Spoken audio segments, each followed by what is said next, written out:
Hello, beautiful human beings. I'm Clare Bowditch and I'm thrilled to be here for this very, very special event. We begin today by making a specially timely acknowledgement, but an always acknowledgement, that we stand on the lands of the Wurundjeri Woiwurrung people of the Kulin Nation. We tell stories on this land that they have been the custodians of. We're honoured and grateful to be here. And I pay my respects to all First Nations people here, to elders past and present. And I remind everyone that Saturday's a big day. Hope it goes the way you want. With that, I will take my seat and just say, how exciting is this, you guys? It's so wonderful to be here with you on this special spring flingish occasion. If only I could get my arm out of there, we could begin in earnest. There's always a lot of housekeeping to do when you come on stage and your roadie's on strike. Some formalities, my friends. So of course events like this are not possible without the gracious help of people who give a shit about the arts. Yeah. And we always like them, so we want to acknowledge them correctly. This event is presented in partnership with, of course, and by, of course, the Wheeler Centre. Readings, books, what would we do without them? And this is part of the Spring Fling series. Spring Fling is proudly supported by the Victorian Government through Creative Victoria, and it's supported by the Melbourne City Revitalisation Fund. Anyone get revitalised by that spring rain before? Should have seen my hair before that occurred, really. It's all a bit of a mess. We're here on the occasion of having a chat with your mate and mine, Trent Dalton. We're going to speak about this new book, Lola in the Mirror. What a stunning cover. What a stunning achievement. I'm going to read some formal notes so that you know who you're speaking with. But before I do, two things that'll be on your mind. One, do I get to ask Trent Dalton questions? Yes, you do, my friends in the audience, you certainly do. We've got Slido cranking. So at any time throughout tonight, if you think of something you're like, fuck, Clare Bowditch really should have fucking asked that. I would have asked that. You get to scan that QR code. Can you do it now? Just do it in case something comes to mind. Scan the QR code and you get to shoot a little question over to Trent Dalton. And then other people in the audience, you don't have to contribute one. You can just say, yeah, good question, crap question. And at the end, we'll have about 15 minutes where we get to ask Trent, or I get the honour of asking Trent your questions. And also, is Trent going to sign my book? He's pre-signed the books, guys. He's pre-signed them. He's been here for hours, like days, in fact. But because he's a generous sort, and his beautiful family have allowed him to spend date night with you, he is going to be outside signing a little later, so you can get them personalised. All right, are we all relaxed now? We're good? All right, we'll get on with the formal bit. Trent Dalton is an international best-selling author of... Thank you, very good. And did Boy Swallow Universe break all the records and sell 1.2 million copies along with the other books? Yes. Is Boy Swallows Universe the kind of thing that should be made into a movie/telly series? Yes. We'll talk about that with Trent Dalton tonight. Of course, that was the debut novel that broke all the records, and I was lucky to be there on the night of my first ARVIA Awards, watching Trent collect the awards and speak about his life and his books, and it's one of the reasons I so wanted to be here today with you, to ask more questions. Of course, after that came All Our Shimmering Skies, which I loved, read during COVID, and love stories. Boy Swallows Universe has been adapted into actually a theatrical production, and it is shortly going to be a Netflix series, just saying. But we're here to talk about this new book, amongst other things, Lola in the Mirror. Now, before all of that success, you might know that Trent Dalton was a journalist.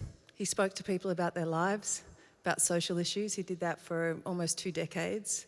That was his joy. And all along the way, he was collecting stories and processing his own too. This next book, this new book, is about the story of, or the power of hope. In between, we're also talking about the real life issues of poverty and violence and homelessness. Has anyone had a chance to read it yet? Right, so in the end, right, what happens? Actually, we should probably just ask Trent Dalton to come in and break our hearts with the story of it. Would you please welcome Trent Dalton?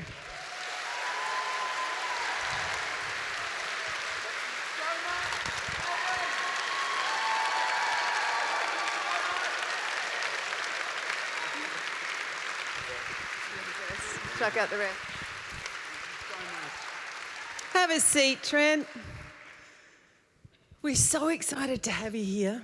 That intro was worth the price of entry alone. Thanks, mate. Clare Bowditch, ladies and gentlemen, is in the house. Get out.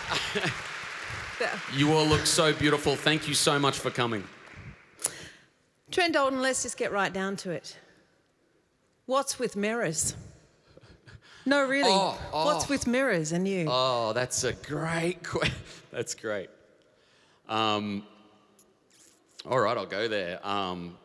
Yeah, when I was 12, Claire, I was being raised by this beautiful guy, my dad.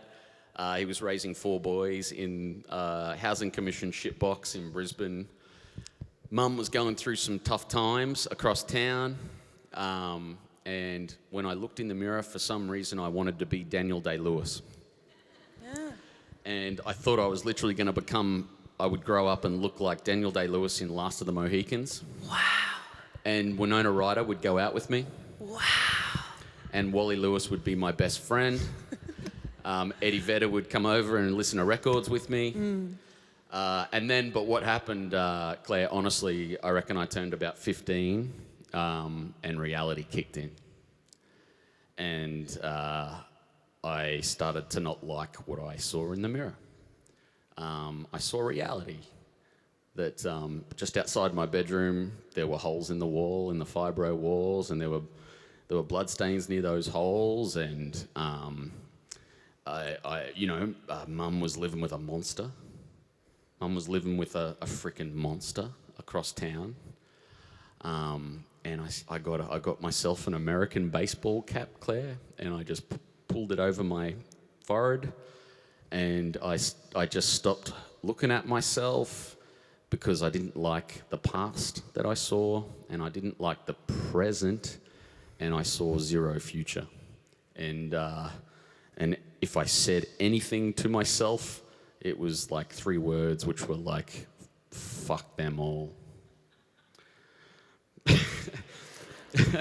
She doesn't have a 17-year-old son, or maybe she does. And yeah, you know, and it really stayed with me, that potential of not actually looking into the mirror at one stage in my life and going, oh, hang on, there's stuff in your future, mate. Like, you're going to come to Melbourne one day and talk to Clare Bowditch on stage at the Melbourne Town Hall. Like, you're not seeing that, you know, you're just not seeing that. And I wanted to write a story about someone who gets assistance. Is what if you looked in the mirror and you were lucky enough to have this girl called Lola who does tell you every truth about your past and every truth about your present, but she gives you some dreams to hold on to as well. And I thought that could be a really cool story. And so, like anything I write, Claire, you know, it all comes from 12-year-old Trent. It all comes from 12-year-old Trent. Like, I can go back to that house in Bracken Ridge, and my brother Jesse and I shared... the mirror was donated by Lifeline, and it was like a mirror that Elizabeth Taylor would have had. Having just watched Cleopatra again last night. Oh, yeah. wow. Yeah. Yep. And it was 2 boys in Bracken Ridge shouldn't have had this mirror, but I swear that was it. And then what happened? I'll cut it short. January 10, 2000, I met the woman who I married, and her name's Fiona, and I had a job as a journalist, and I started running after her at train stations. I started combing my hair. I started wearing good clothes, and I started smiling into the mirror again because I friggin' had love. Yeah. And I liked what I saw in the mirror. I'm going to ask you later. Oh, you're the best! Yeah. Thank you! Yeah. Oh, this is going to be the best night, I promise. The title Lola in the Mirror sounds like a children's story. This is anything but. Tell us a little about those nearly 2 decades of talking with people and why this story came to be told and where the basis of it was for you. Yeah, 2 really big things happened to me, and they're all journalism based. You know, as you know, what you do on a daily basis is extraordinary. You know, the things you can get from just talking to people and shutting the hell up and listening. I got invited to talk at an academic night at a very well-known university in Queensland, and I was just talking about journalism, and they took me out for dinner. There was like 10 academics, and they took me out for dinner, and I never forget this guy. This happens regularly, does it? This kind of thing? No, it didn't really. Like, that's why I took them up on it. I'm like, you want to take... This was like Boy Swallows University. That's the joy of being. That's why you do the kind of job you do, because you get these opportunities. And then you get to do these ridiculous things. I go out with 10 academics, not being the academic, and listen and watch. Yeah. Sounds like fun, doesn't it? It does. Yeah. But imagine just sitting around listening to 10 academics talk. It was a lovely night, but I never forget. One of the friends of an academic was, we finished our meals and everyone was having drinks. And this woman came up, Claire, and I haven't spoken about this. This is sort of just between us, Melbourne. But no, it's all good. I'm really proud of where it comes from. But this woman said, Trent, I'm thinking about kidnapping my own kids. And I'm like, what? What did you just say? And she was in a custody battle with a man she didn't trust, and she was terrified about what was going to happen to her kids. Mm. And I just said, I wish you every comfort. I don't know. I think she wanted me to write about the situation as a journo. And it just always stayed with me. And then like 2 months later, this woman was on the news, on the run. She did it. Wow. She did it, Claire. And it freaking shocked the hell out of me. And I got a letter about a month after she went, like national news, this woman went. And I got a letter from postmarked Thailand, just letting you know the kids are okay. Yeah, no shit. Like, this is what can happen as a journo. So that was one thing, right? And this idea of... And she went for like 6 months, and she went to prison. Like, she got put in prison. But she lasted about 6 months going around Australia, like, with these kids. And I'm like, what an incredible journey. And then whilst that's in the back of my mind, the some 10 years that I did covering a homeless shelter called Third Space up in my home city, Brisbane. Third Space, Melbourne has heaps of them, wonderful, filled with wonderful, extraordinary members of the community. Behind, Bain Marie's helping the homeless and people, and just these wonderful shelters. And Brisbane's one is iconic. And this place, Third Space, has been serving 3,500 meals a month for the past 50 years. And I just did a journalistic kind of Michael Apted 7-Up type thing where I'd duck in every 2 years or so. And I did this book that no one read called Detours. It was literally made by the shelter, and the money we made went back to the 20 people who told their stories within it. And what Detours was all about was interviewing the regulars of that shelter and asking them to tell me that one moment that set them on the path to homelessness. And we were actively trying to realign people's thinking on homelessness and trying to remind them it's not always drugs and drink. And drugs and drink will keep you on the street, but they won't always put you on the street. And all of these stories, Claire, were related to childhood trauma. They related to acute misfortune that any one of us could endure. And they related to mental health issues. And I just put it all in there. And I remember I was at the launch night in Brisbane, and this one woman, Mary, came up, who was one of the regulars, and our Governor General did a big speech, and it was beautiful, and it was really worthy. But then Mary came up to me, and she's just this salty, like amazing kind of... She had this sugar addiction, like no teeth, and she just goes like, "What the fuck's wrong with you? You're so stuck in the darkness. Why don't you tell the love stories that happen here? Why don't you tell the world about the moments of community and hope and and love that is found in strangers, and how you don't necessarily need four walls and a rooftop to have a family. And I was like, that's cool. And so I put all of that into Lola in the Mirror. That's where all that truth comes in. One of the things I've heard you say before is that pretty much at the heart of it, most of what you're writing is a love story, knowing about the concept of love, and that being the thing that has the only chance to change anything in the world. And that sounds idealistic, but I think as readers we get a sense of that. When I read your characters, there seems to be no sense of judgment, which is so often associated with, the stories from the edges, from the underbellies and so on. 17 years as a journalist, how did you get people to talk to you and trust you? Oh, that's a great question, Claire. You should see me when I turn up to their front doors. Like, I'm a puppy dog. Tell us. I'm like, hi, my name's Trent. I'm sorry I have landed on your doorstep, but I know you've been through hell, and if you can see in my eyes that I am telling the truth when I tell you that I know what that's like, so I promise you, I can't guarantee you that this will solve your situation, but I friggin' promise you, I will leave you better than I found you. And my experience with me will not be one you regret, because that was the thing that always kept me up at night. Mm-hmm. And I did it so many times, Claire, just coming in and just going, I'm listening. I am not going away for like 4 hours. And I would just go, yeah, like I'm talking puppy dog, like, what? Right. And it's just like, sometimes you need to pay a psychologist for that kind of attentive kind of listening.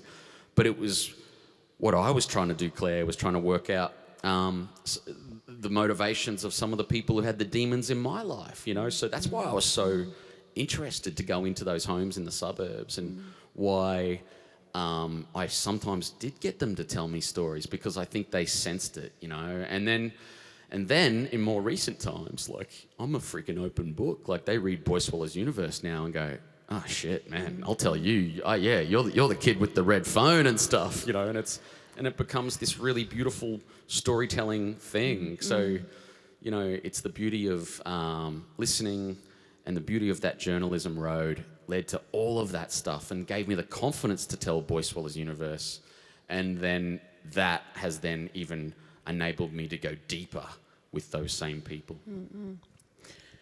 I was chatting or writing back and forth to a friend recently, and stumbled upon this realisation that in life, to have been loved by your family is an incredible thing. And despite and with everything that's happened, the complexity of the family that you grew up in and shared so much of it with us, there was love. There was a great deal of love between you and your older brothers, your father, your mother. And it seems to me that it's one of the only liabilities of being a sort of half memoirist person who tells stories from your own life is the fact that your family loves you. There can be this albatross that hangs around people's necks. I know that many of you are storytellers, and you have personal stories you want to tell, and you don't know how to do it without hurting people, and you wrestle with that. And so, Trent, from what I understand, or you tell us about that struggle of telling stories that are from your real life and being able to sit in a place where it's the right thing to do, but there's a cost also. Oh, man.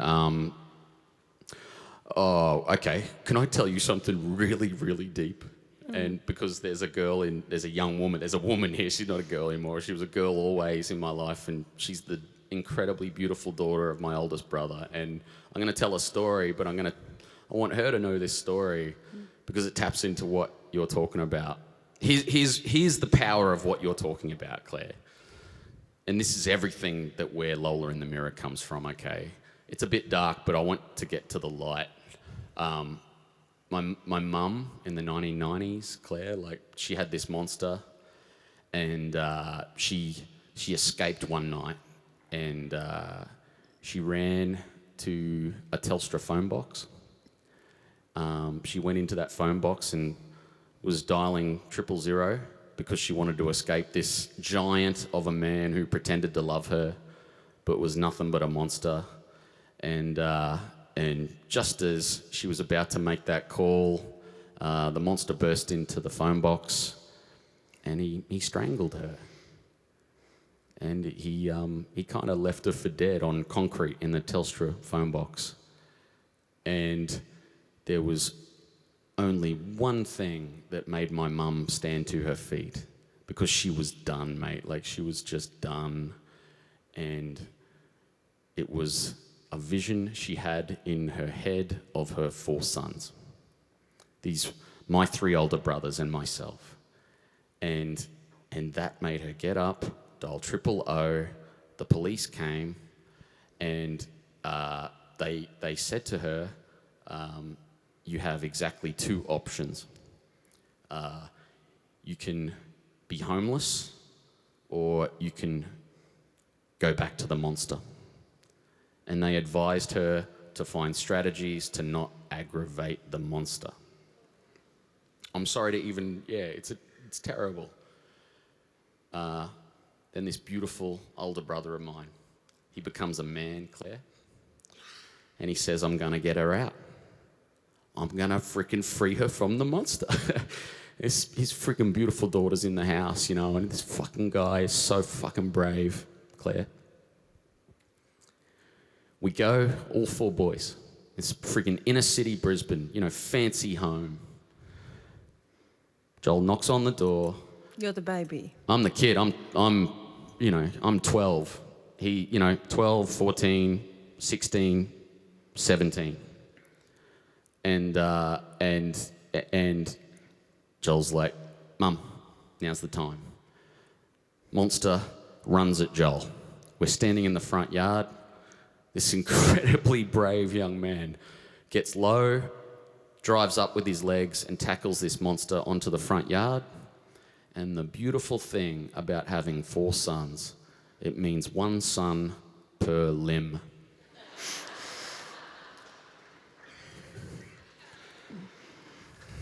Oh, I love you. Thank you. You're the freaking best. Trent, thanks for sharing. Thanks for sharing these things with us. And we know that when we speak about them, they're big. We mentioned it's not a children's story, and I'm going to go back to it. But I just want to make that point that if there is anyone in this room who's feeling it, please take care of yourself in this moment. Leave. I'll be giving you resources at the end, places you can go. But if you need a moment, take a moment. And also, I have a feeling that this is a Melbourne room where if you're upset, turn to the person next to you. If they're a fuckwit, turn to the other person. All right? Sorry, Trent, back over to you. Hey, thanks, Claire. No, thank you so much. And thank you. Mum goes to a DV shelter. The freaking community, this is just, we can never forget the power of wrapping your arms around strangers, man. Like, that night, my mum had nowhere to go. We couldn't take her back to our place. Like, everything was still weird between Mum and Dad, and Mum goes to a DV shelter, right? Do you know everyone knows what DV is, perhaps, but domestic violence, it's the code for it. And if you don't, thank God you don't. But domestic violence shelter, these places in the suburbs, these 2-level brick places where mums gather with 5-year-old children for protection. And she goes off there and, run by 5 women who just give a shit, And she goes off there. But here's the thing about what you're saying, right? What you're saying, Claire, about love. Here's the thing. You want to know anything about anything I write for the rest of my life? It's this moment. And that daughter of this beautiful man who's in the house should know this. The Dalton boys are catching the train home. And it's all too much, right? Like, I just start freaking bursting out in tears. And I'm just like fucking sobbing. Because like I always did that. And I was always the one who cried because, I'm definitely the softest of those 4 boys. It's a baby's privilege, mate. It's true, hey, it's true. And instantly, my oldest brother Joel tells me a joke. And instantly, I'm not crying anymore. Yeah. I'm laughing. And that is the greatest act of love. And that feeling stayed with me until I was 38 years old and terrified of telling the world about that stuff. But I had to tell that stuff so I could tell the world about Joel. Does that make sense? Yeah. Yeah. But thank you so much. That's effing awkward, you know. That's awkward for Mum. That's awkward for Joel, Ben, and Jesse. And I love those boys so much. They were so proud, but it's so weird for them, you know. And it's an ongoing act of love that they say, well, that's how Trent processes it. And better that, because we know Trent would just dive into a bourbon bottle anytime if he didn't have this frickin' thing called words that he just gets to process it through. And it's your question is unbelievably profound, Claire. Like, it's such a beautiful question because it's everything I've been thinking for 5 years. Do you or do you not source your art in pain? And I believe that's, if you have it, then that's exactly where you should get it from.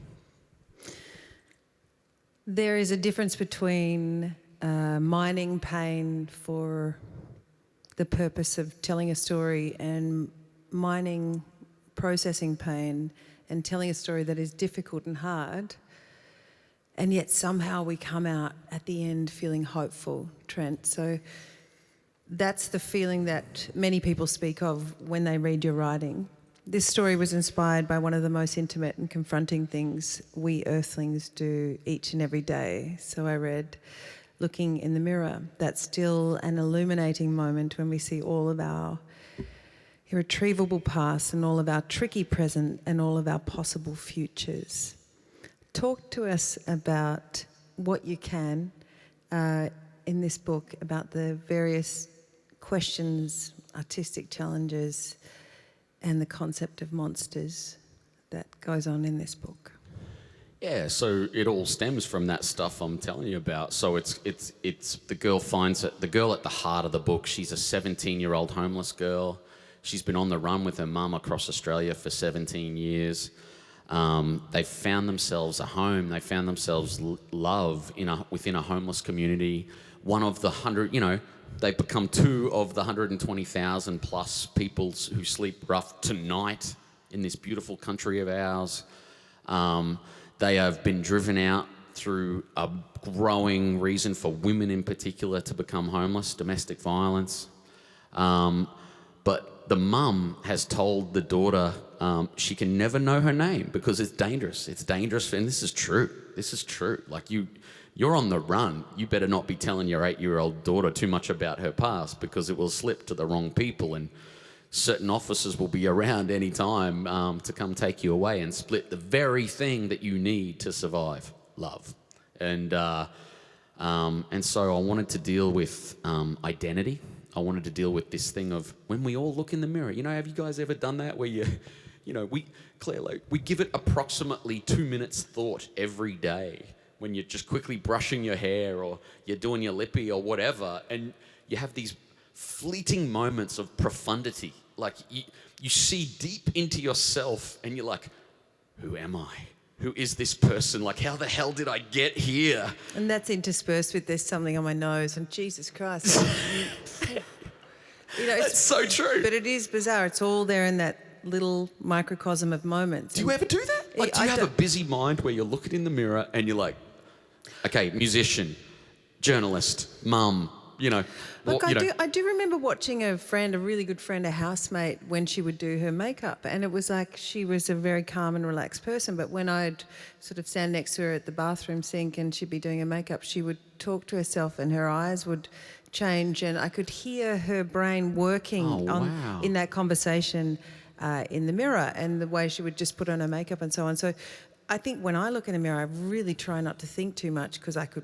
you might get stuck there. But occasionally, you get that profound moment where you're like, oh, God, like you said, who am I? How did I get there, here? What the hell's that? You know, hair on the chin. No. No, but really. Oh, well, on the street, right, there's not a lot of mirrors. Correct. And identity becomes a huge issue. In Third Space, there was a dedicated officer whose sole job was finding people access to their own identity, like literally working with them to prove their existence. because some of the first things you lose among love and shelter and financial security is yourself. Like literally, you lose your ID, you know, and that officer doesn't work there anymore. Funding was dropped. So like they're actively trying to get an officer now back at that shelter just to help people go to social services and prove who they are, you know. And I thought that's so interesting. So if you already were feeling invisible, it's like the nation isn't ready to recognize you as visible, you know. And so the girl in my book, she's felt so invisible that she's actually starting to believe or trick her mind into believing that she has the powers of invisibility. And that can be a burden as much as it can be a gift. But also, I just want to remind you, it's a real love story and there's so much hope. You might really appreciate it when a handsome boy comes along and sees you, you know, and it's like, that's a cool start for a love story. Trent Dalton's here with us. I'll remind you that you have the chance to ask Trent something that's on your heart, in your mind, that you're carrying, and the rest of you have a chance to vote it up or go, bum, bum. All you have to do is, there's a little code there, QR code, you scan it and you write your question in, and I'll be turning to you in 15 minutes or so. Oh, wow. It'll be your time to shine. Trent Dalton, you've spoken about the relationship between magical thinking, a common reaction of children who have had a traumatic event and have needed to survive at some point and have had to create stories or realities that allow them to survive in that moment. And it's something that was famously talked about by Joan Didion, but it's a psychological term that's well known. And for children who go through trauma, and I speak from my own experience, often there's a part of you that's frozen in that time and you never quite let go of it, and there are handy things about that and there are challenging things about that. But what most of us who've gone through that and have a touch of magical thinking in us don't ever have to do is a thing that you were recently asked to do, which is to return to your childhood home as it was when those things were occurring. Oh, wow. Please talk to us a little about the making of Boy Swallows Universe as a Netflix series and what that's been like for you. Oh, Claire, you're amazing. Thank you for even going there. There's someone really special here tonight, Claire. Let's raise a glass to them. Special person. There's a young man named Felix Cameron. Felix, are you in the house? Yes. Oh, there he is. Hi, Felix. Hey, ladies and gentlemen, Felix is playing Eli Bell in the Netflix television series. I love you, Felix. And I love your family, Shani, Cole, Tarquin, Sadie. He's good with names, isn't he? Jeez. They're whoa! Stand up, brother. Oh, hello. Nice Stand to up, meet boy. You, mate. There he is. Good to meet you, Love Felix. you, man. Michelle McGay. That was a bit of a shock, wasn't it? You okay? I'm sorry, Felix. Get used to it, Felix. It's going to happen a little bit. All he wants to be is the greatest cricketer in Australia, because he might well be. Fair enough, we make good bats But here. he happens to be also maybe one of the greatest actors. So he's got a bit of a choice to make. You're not on your own. It's okay. So Michelle McGay is this art director, Claire. She worked on The Matrix, and they hired her for Boy Swallows Universe. Did anyone just hear that? Matrix. Oh, The Matrix. I mean, it's surreal, isn't it? It's So it's already unbelievable. level upon level. It's unbelievable. Yeah. It's unbelievable. Yeah. She phones up and she says... Hello, Trent. She's an Aussie, but yeah, that's so true. Right. No. G'day, Trent. Hello, Trent. No, there was Me, a bit Michelle. of that. No, All not right. with her, but yeah, I love that. I've had that before. Yeah. She phones up. I'm turning into my mother, sorry. I love it. We're all turning into our mums and dads. She calls up. She just goes, I need to go to the house. Oh, shit. Okay, I've got to tell you some quick funny stories. Okay, so she goes, I want to know everything. I'm going to recreate this to infinite detail, right? Brisbane in detail. I want to step. I am going to spend the next 6 months getting into your memory of 1985, right? And so I go, all right, why don't you come up and we'll do the Boy Swallows universe, hits and misses. And so the first thing we do, we go out to the edge of Brisbane, this place called Ipswich, and where that. If you remember that book, there's a little. It's a shit box of a house, but inside there's all these beautiful furnishings because, and this is in truth, like we were raised by this guy who was a heroin dealer, and my mum fell in love with this guy who later went away for 10 years and monster. And we turn up at this house, right? We go to this house, Claire, and and I'm just pointing at it like I'm like, oh, that's the house, that's the one I was writing about, and she's like, do you think I could go inside? And I'm like, it's a bit awkward for the people living there, but look, we'll see how we go. We hop out of the car, and honestly, there's this pit bull. This pit bull comes out, and it just starts approaching us unchained, like massive pit bull, like one of those big stocky ones that look like David Boone, and it's just coming at you, and it's just unchained, and I'm in front of Michelle, and I'm going, oh, we should step back to the car. And this man comes out. And he goes, oi, fighter. The dog's name was Fighter. Fucking get over here. Chains the dog up. And I go, mate, I'm so sorry to bother you. My name's Trent Dalton. My brothers and I grew up in this house for a bit when we were kids. I wrote a book about this place called Boy Swallows University. He goes, I know who you are. Come on in. Incredibly beautiful guy, right? Incredibly beautiful guy. He goes, you want to see the secret room? No shit. Michelle loses her shit. And we get down on our hands and knees, and he points down, like, it's just it's one of those stump, you can get down and see underneath. It's one of those, like, houses on stumps. And, like, low stumps. We get down, he goes, there it is. And there it was. There was the freaking brick built-in thing that this kind of guy that I based Lyle, the character of Lyle, on, right? He built that in case the cops came and, he had a place to go, a place to escape. And it was down there that Joel first discovered it, and then he told us, come and have a look at this. And we all slide into this room and we see this freaking nothing but a rotary dial red telephone. Completely blew my mind. I became a writer in that moment. And Michelle's just losing her mind. She's like, oh my God. And so Claire, she recreates that house in a place called Beanley. They buy a house, right? And they proceed to recreate it. And then they go, hey, Trent and Fiona, my wife Fiona, wouldn't you like to come out and come on to a day on set? Were you excited at that point, or were you like, anxious about it? At that point, Claire, I was like, this is going to be the greatest day of my life. This is going to be amazing, stepping back into my memory, or stepping into a book, stepping in. So, I amplified everything. It was like Boy Swallows Universe is totally semi-autobiographical, and it's sort of, that book is everything that I wished I could have done. Eli does everything I never got to do, but man, it comes from a place as, I'm bloody 9 and you're in Bracken Ridge and mum's not there for Christmas. And I was like, I sure as shit would have loved to have busted into Boggo Road Women's to see her. And that's real, that comes from an absolute truth. Michelle's created this home, Claire, I'm telling you. And so we get up, Fee and I, we get out of the car, we walk in, people are like, oh, hey, this is about to be amazing for you. Wow. And I walk up the porch, I turn left, and this beautiful young actor, Felix Cameron, he's wearing the same sky blue uniform that I wore at school. He's the same build as me, like just always punching above his weight, and he's there with his brother, right? And this kid, Lee, who plays Gus, he looks exactly like my brother Ben. And I'm just like, what is going on?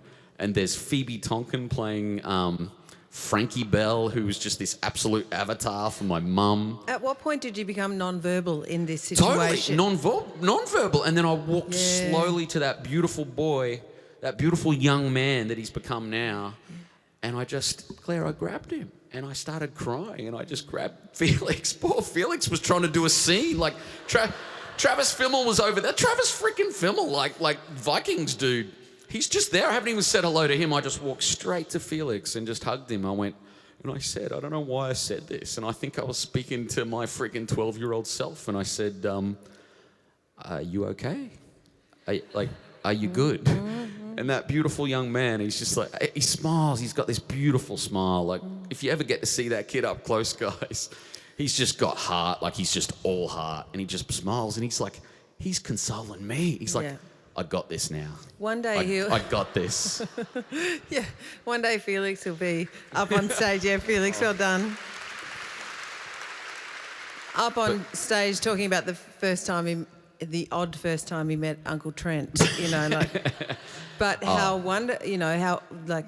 extraordinary to have that simpatico quickly. And Claire, it just went on from there. And I just, I got to hang out with Felix on a couple of days and then they're doing the scenes where Simon Baker, right, who's taken a massive glow down. A few people in the room who have a crush on Simon Baker. Oh, really? I mean, Simon Baker, he's like, I'm telling you, you can glow that man down as much as you like. He's still the most handsome mofo in Brisbane when he's filming. Unbelievable. So there was these four mums. They would gather in Wavell Heights where they're recreating the Bracken Ridge House when the boys go over across town, right? They filmed in this place called Wavell Heights, and these four mums would, every afternoon, they would get their garden chairs. I swear to God, they would get their garden chairs. Felix, this is true. Hey? They would get their garden chairs, and they would set them up around 5 o'clock, and they'd pour a pink gin, and they'd just sit and watch Simon Baker walk back and forth into this house. Why wouldn't you? Why wouldn't you? And it was just surreal things like that. Yeah. And like that guy just, I cannot wait for you guys to see this show. That guy's acting his socks off. He's unbelievable. We can't wait either. We've all got it on up next, but it hasn't even been announced yet. So, in all seriousness, one of the themes that comes through everything that you speak about is the concept of finding home, of having a home, of being at home. We're in the middle of this homelessness or unhoused crisis here in Victoria. Yarra Council have announced recently, just this morning, that they have some new initiatives where they will approach every single person in the city of Yarra who is homeless, unhoused, and try and find some appropriate accommodation. Pie in the sky. I hope it all comes true. In Brisbane, you've got a situation where they have ceased telling families who are living in tents and cars in parks to move on because there's nowhere else for them to go. That's true. So, and this book has been spoken about as a book about mothers and daughters, which also in its early stages was attempting to raise some funds for that cause, for mothers and daughters, for unhoused people. There's something that you know about being unhoused that you've gleaned that I think it would be good for everyone to know, because the judgment is so easy to come by. Share a little of what you know that other people may not. I'll tell you, here's what I know. It hinges on two emotions. It all hinges on two emotions: confusion and sorrow. And who hasn't felt those emotions? It's just there but for the grace of God go I, that I don't experience those on a regular 24/7 consistent basis. And we must remember as a community that we're not allowed to exploit people who are going through confusion and are feeling deep sorrow.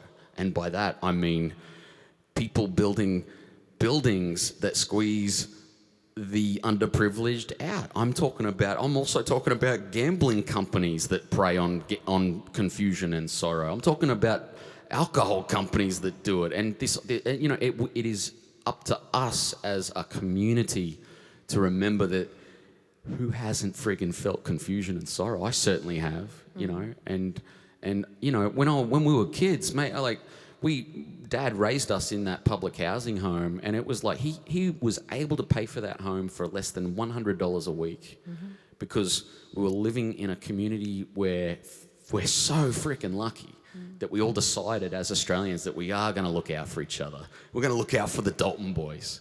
And Trent Dalton is going to get to read Storm Boy in the back of that effing Housing Commission home. You know what I mean? And that changes everything. That sparks so many things. And mate, the cars are back at the 7-Elevens right across Brisbane. Yep. Mums and daughters in cars because it's near CCTV cameras and it's safe. And the tents are back at Musgrave Park, and the tents are back by the river. And you're exactly right, Claire. They're not telling anyone to go because we can't solve it. And it used to be that you had 3 steps. You had 3 steps to homelessness. It's not that anymore, because the 3rd step used to be you'd have to go on the social housing waiting list, and maybe you got to wait 6 months. Well, now it's 2 years at least. And so it's this idea that we need to help those people who are feeling the confusion and sorrow, and we have to remember that true community and the true spirit of love is absolutely giving some of yourself to a complete stranger. And you know, Thanks. I've felt that. Like, I've learned from that. What I'm talking about, I love this thing. I've been sort of, this thing in my mind kicking around is there's this other 3-letter word starting with Y that I love just as much as yes. And it's you. It's you. Like, it's you. It's all of you. And I've felt it. Like, I've gone to these things and people have come back and said, I'm with you. I'm with you. Like, that book was my mum. That book was my dad. And that's what this is. This is the mirror. Oh, This is one of the mirrors. it's a mirror. That's the mirror. Speaking of you, I'm about to get the Slido out, friends, and I'm going to turn to your questions. Trent Dalton, take a big sip, because you thought my questions were... Oh, great. All right, I'm going to just flick through, and as I'm doing that, there are so many beautiful questions Oh, here. thank you. Thanks for anyone who posed a question. I know that we won't have time for all of them, unless you guys want to pull out your sleeping bags and we can just hang out here for a bit longer than we should. But the most, I'm going to just read them in order of popularity and see how many we get through. We could do it like a... Let's do it. No, we can do it. Do you want to yeah. do like I was actually thinking, could we, because Trent Dalton, you're a master storyteller, but fuck, we've got to get through some fucking questions. Okay, let's here, do it. so Yeah. Let's do a quick Q&A. Number 1, Trent Dalton, do you have a favourite book you've read that's really left a mark on you? Grapes of Wrath. The last 2 pages are my religion. Say it again. Grapes of Wrath, Thank John you. Steinbeck. Oh, beautiful. The last 2 pages are it's My a moment. dad always said Roth. Like, Roth, Grapes of Wrath. No, but I think it's a Brisbane, Melbourne thing. Wrath. Wrath. Anyway. I was at a thing in Sydney, Claire, and that's- someone said to me, it was hilarious. She goes, she was asking a question. She goes, I didn't know you were so ochre. And I started like, oh, Struth. But I was just like, it's just Queensland. It's like... It is Queensland. By the way, sorry. the Powderfinger boys texted me to say, fuck, Trent Dalton, he's a bit fucking nice, isn't he? Like, so they wanted me to pass... Oh, they actually didn't want me to pass it on. We look out for each other, us Brisbane guys. They had a good time with you. Okay, next question. Which of your books has brought you the most joy to write? There's and why there, but if we get into that, what do I mean? Lola in the Mirror, because you know, Boy Swallows Universe unlocked a treasure chest of stories in here, and I had to tell that one first. Boy Swallows Universe was it was beautiful and painful at times and wonderful at times, but Lola in the Mirror was nothing but wonder. It was nothing but wonder. I get the feeling that first book was quite challenging, and then you started to get a dossier of the other stories that you wanted to tell. Yeah. And this is one that you needed and wanted to tell. Well, it comes back to you. This is what I'm saying. It's like, this is so powerful when people come up and go, please, keep going. You know, keep going. And that means everything. Like, I'm not just, I really mean it. So thank you. Yeah. And that trick too of understanding that for many, many years, probably of Trent Dalton's life, and I know of mine and other authors in the room, you haven't established that you can write yet to other people, so they don't know to tell you to keep going. So that challenge of having to tell yourself to keep going, so important. That's so well said. I can't wait until 5 years from now, one of you bastards is interviewing Trent Dalton and you get to ask this rapid fire question. What was the best thing a teacher did for you that helped you develop a sense of yourself as a writer? Nice. Is there any teachers in the house? Woo, represent. Oh, man. No, I mean, come on. Like, all they had to do... Victorian teachers. Sorry, not to... I mean, I know Queensland's good, but Victorian teachers are a step above, mate. Are they? Oh, they are. They had to teach people in lockdown. So that's they had to commit. Oh, hell yeah. Hats off. Yeah. Hats off. That must have been hell. Yeah, that must have... but yeah, I We're mean... not feeling sorry for ourselves. So yeah, go on. What about you? No, I was so proud of the way everyone carried themselves in that period. no one talks about COVID anymore, but you guys should talk about how freaking brave you were and amazing as a community. That was unbelievable. We fucking were, sorry, but we No, really you were. Do you know, you and I were supposed to do an event during COVID, and I remember we did it online instead. Yeah. But you weren't in lockdown, and we were. You're like, oh, yeah, come on. You people coming back and forth. No, I'm joking. Yeah, I did mine with like a Hawaiian shirt on. Right. It's like, oh, I love this holiday. And you were like...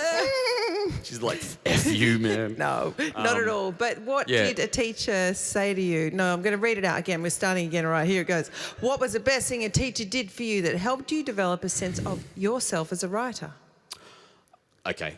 Ignore, No, I'm going to quickly try and tell this.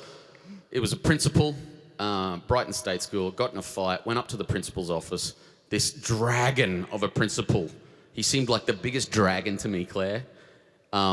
He screams at me, and I could still see his chicken sandwich on his tongue as he screamed to me. And he's just going, do you think violence solves anything? What are you doing?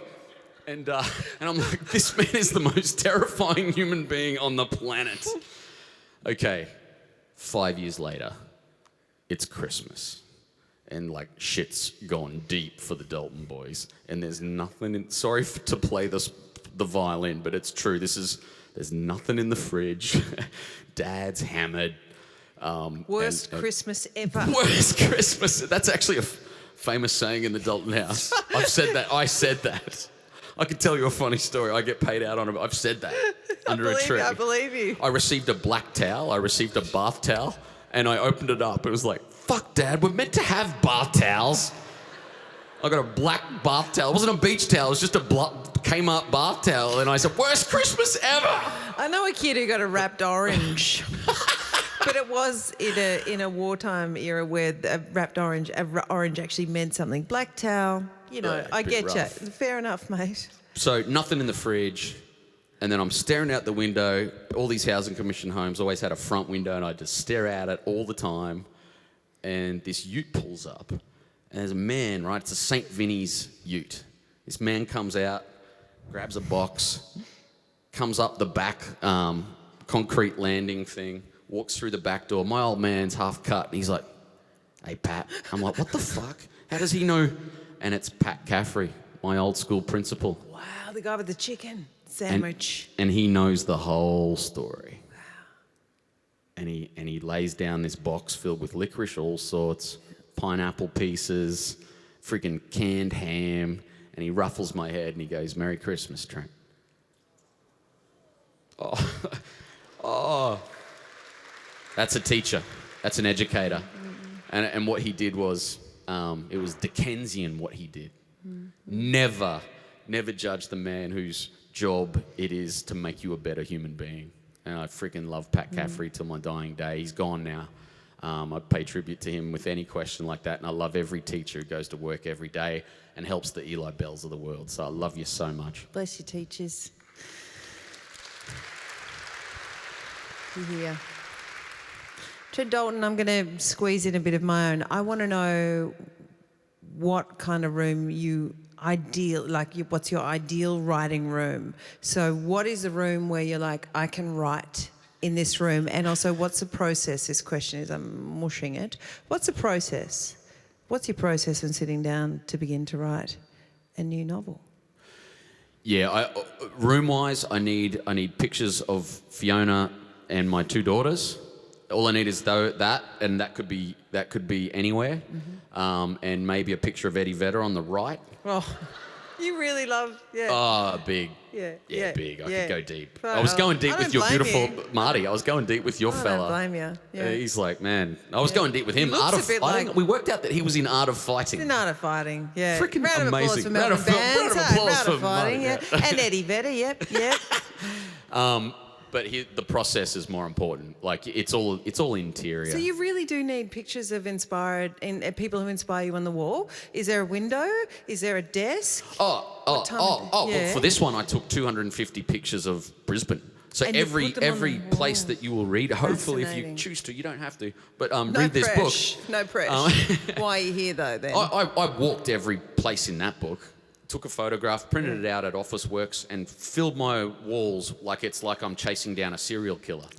and the serial killer is my story. Are there windows? No. There's a window, there's louvers. It's the kids' rumpus room. It's like our house. All right. Fee and I are talking about doing this amazing office where it's like this deep blue and there's like, it looks like sort of one of those funky bars that hipsters go to and stuff. Yeah. And we're never going to get it done. But it's like, so I'm just always right in this rumpus room. But the process is what matters most. And what I do every morning, I try and go for a run or whatever, and I have this boiled egg on avocado and toast. Fucking high achiever. What? It doesn't always happen like that. All right. No, tell us the ideal. Tell us the ideal. But the key thing is I do this thing. It's like a writing ritual where I pause and I think about the life I would have if I didn't meet Fiona.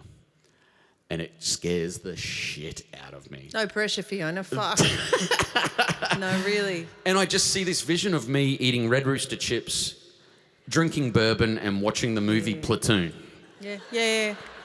And it scares the shit out of me. And then I just go, and now it's a rush. And then my own fear, turns into like a writing electricity. So when you read my stuff on the page, if it feels a bit strange and a bit sort of bouncy, it's because it's that feeling. That's the feeling. And it's just like gratitude, just going, geez, that could have ended up badly. Yeah.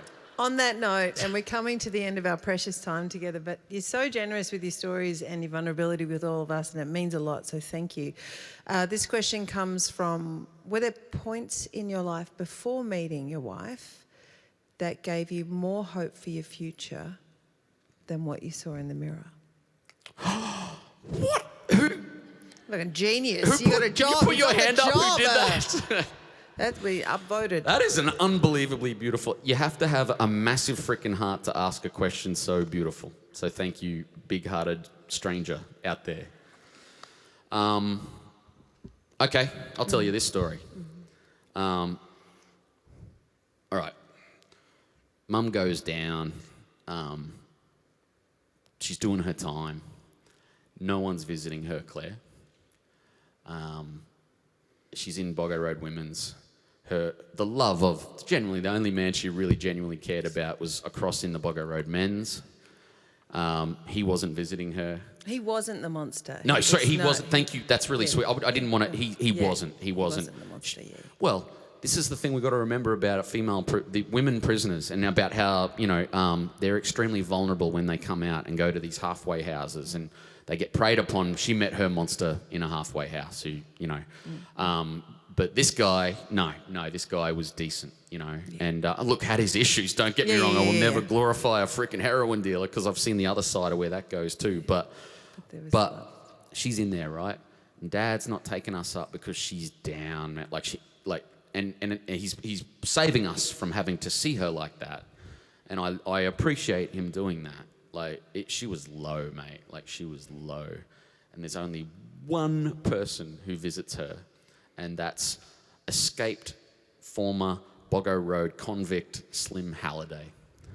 The Houdini of Boggo Road, spent 30 years in Boggo Road Men's Prison, escaped that inescapable place twice, and in the 1980s, our guy, this guy I'm telling you about, Lola, gave him odd jobs to do around our house, and I call him my babysitter, but he wasn't really. He was kind of just a guy who just hung around our house, and while the boys went to school, we hung out in his freaking Toyota and stuff, and he was just a beautiful man, and I loved the guy, right, even though he did some dark things. Mum's inside, only one man visits her, and it's Slim Halliday, and it's the full glass screen, and he's like, hey, I know you're down, and I know that a mum's lag, a mother of four's lag is tougher than a effing killer who's doing 40 years, because you've got love and you've got sons out there, right? He's saying this, Claire. This guy read every book there was to read in the prison library. He's a freaking philosopher. He's like, please remember this. This place, it has already taken your dignity, so forget that. It's taken your pride, forget that. But there is one thing that it will never take, and it is the pilot light that still burns inside you, and it will never go out if you hold on to the love of your boys. And you will get out, and that fucking light will burn again as bright as you could ever possibly imagine. Thank God for Slim, huh? That's Slim Halliday. And never write off someone who's looking for a chance at redemption. Please never write off a single mum. And it's just, my mum's fucking firing, Claire. Yeah. She fires now. Like, she's just this great grandma. She had this job for like 20 years, recently retired. She was the most loved member of that friggin' workplace. She worked for an insurance company, and one day she walks in and knocks on the friggin' boss's door and says, "I've got this young son, I'm sorry. He's written a book about the 1980s. And you know what happens though? Guess what? What? The boss reads it, and he says, "I read that friggin' book, and I value you even more now." Wow. That's what people can do. That's the kind of boss you want, huh? That's it. And that's where hope comes from me. It just comes from just the most unexpected places, you know, and that's a moment of hope that, you know, I can only take hope from this woman who, you know, who does get out, and then, you know, all that stuff in that book, group hug, all that's so real. That all happened, you know, that all, you know, I've seen it. I've seen the hope of family win. I've seen love win. And that's where hope comes from for me. Trent Dalton, you've won again with this one. You really have. Thank you again. Hope has won. It's one of those stories about difficult things where you walk out feeling good about life. That's how I felt. We're coming to that stage of the night where you have to start preparing what you're going to say to Trent Dalton in person, because Trent will be out there with the help of readings, personalising, you know, for as long as a man can stand or sit. Personalising. Not going anywhere. Yeah. So there's some pre-signed copies there, again, thanks to readings, but you get to ask Trent, you know, as part of this spring Fling adventure, who you'd like this book to go to. I've got one more question for you, Trent Dalton, but I'm just going to say a couple of logistical things right now. Logistical things meaning be nice to each other out there. Everyone be patient, hydrate, because it can be a bit of a long line with Trent. I really want to thank, is it Mark? Thank you so much, Mark. And I also... Thank you, Mark. And thank you, is it Linda? Thank you, Linda, so much for Auslan interpreting for us tonight. Thank you to all of you for coming, and thank you to everyone who supports things like this in a city like ours. This is a fine city to live in. We know Brisbane so beautifully through your books, Trent, but we're so proud to have someone like you come into our city and, you know, just let us into this life. Trent Dalton, when you look in the mirror now... What are you doing? Oh no, you're gonna make me cry or something. What are you? No, but I would love to hear. We started with hearing who you saw when you were 12. Tell me who you see now. Oh wow. Yeah, I see a man who gets still. I'll go back to our hotel and I'll look in the mirror and I'll doubt everything I said tonight, and I'll hate myself for saying too much, and I'll worry. Reassuring for all of us, because we all feel this way. Oh, and you know, but you know the coolest thing? You know, I reckon Fee might slip into the mirror beside me. I've seen that happen, Claire. And she'll put a freaking hand on my shoulder and she'll just give me a little pat and go, all right, there. You know, like Fee, that. you're my new inner champion. Like, I'm going to... No, seriously. And I will freaking it. like that. And then... You know, so who I see, you know, and we were talking about your beautiful best bud, one of your best buds. Yeah, Deef. Yeah, sorry. Honestly, I could not have spoken to a better human being before coming on here. And you only had 5 minutes with her. I've had 40 years. Like, she's the best. She's good. She's like a Fee. We got talking about disembodied voices in the nighttime when you got your sibling when you're 12. How long? 5 minutes? We went deep. She's amazing. Marty was there. Yeah. But we both got talking about how, like I'm a total extroverted introvert, and any of this nonsense you hear from me is just total defense mechanism. But who I am, Claire, like who I see in the mirror, is the guy who's going to get back up to Brisbane soon and just be a dad to these 2 girls who are waiting for us, and like that's who I see. Like, I really like that guy. You know what I mean? And like I do see 12-year-old me, and I like that kid. You know, I really like that kid because he's untouched. He's just good. Like, you'd like him, Claire. Like, you would have liked him. I reckon I would. He was a good kid, you know, and that's, I do see that still. And I'm still learning from him, you know, and I find that really, really beautiful. Yeah, so I see this kind of 44-year-old dad, and I see a 12-year-old boy who fucking never would have believed any of this was possible. Would you thank Trent Dalton for his generosity today? You're amazing. I love you. I love you, Melbourne. Can I just wait? What? So like, I don't do flowers. I give vinyl records. All right, we've got 2 radiograms that are longing for a new one. What? So this is a remastered version of The Cure's Disintegration album. Aw, Oh, some Cure fans in the house. But the reason is that you remind me of the bit in the opening track, Plain Song, where there's the chimes. If you know that song, it goes chimes, chimes, chimes, chimes, chimes. And then the whole band kicks in and the whole effing universe explodes and it just goes do-do-do-do. Anyway, that's better than the time I got told I was reminded someone of Robert Smith. So, which was also an honour. Trent Dalton, that's a beautiful gift. Thank you so much. I can't wait to get home and read it. I love you. Clare Bowditch, ladies and gentlemen. Thank you. Thank you again to all of our sponsors. Thanks, darling heart. Thank what you. an honour. See you out there, guys. Thank you. Love you so much, Melbourne. Thank you. Thank you to the Wheeler Centre. See you at the other events.